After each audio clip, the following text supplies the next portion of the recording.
You know I'm gonna get.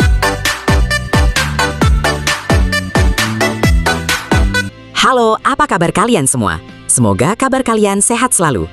Pernahkah Anda menyadari bahwa wujud sakramen Ekaristi sudah tergambar ribuan tahun sebelum Yesus lahir melalui seorang imam yang sangat misterius?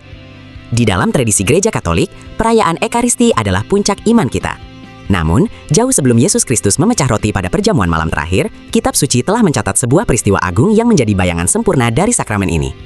Peristiwa ini melibatkan sosok raja sekaligus imam besar yang kemunculannya sangat tiba-tiba dan penuh misteri dalam panggung sejarah keselamatan umat manusia. Berdasarkan kitab Kejadian dalam Perjanjian Lama, kita diperkenalkan pada sosok agung bernama Melkisedek. Nama Melkisedek sendiri memiliki arti Raja Kebenaran, dan ia juga dikenal sebagai Raja Salem, yang berarti Raja Damai. Sosok pria tua yang agung ini muncul tanpa catatan silsilah keturunan, tanpa awal hari, dan tanpa kesudahan hidup, menjadikannya figur yang sangat unik. Kehadirannya yang singkat namun mendalam ini menyimpan makna teologis yang sangat besar bagi iman Katolik sebagai gambaran awal dari imamat yang sejati. Pertemuan bersejarah terjadi ketika Abraham, bapa orang beriman, kembali dengan kemenangan dari sebuah medan pertempuran besar.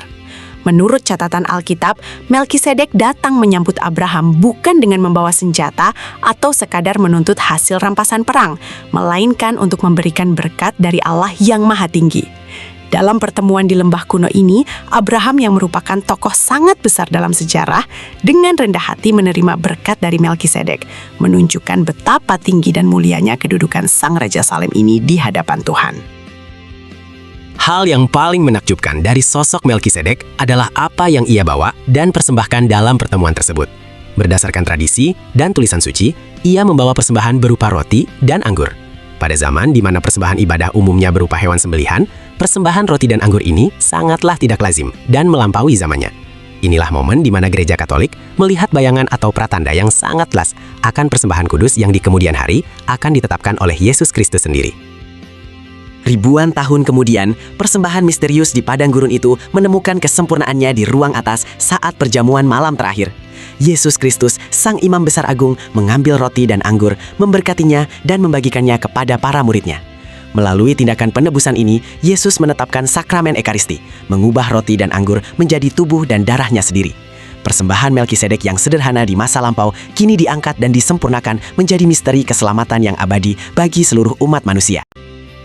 Menurut surat kepada orang Ibrani di dalam Perjanjian Baru, misteri imamat ini dijelaskan secara mendalam dan inggah.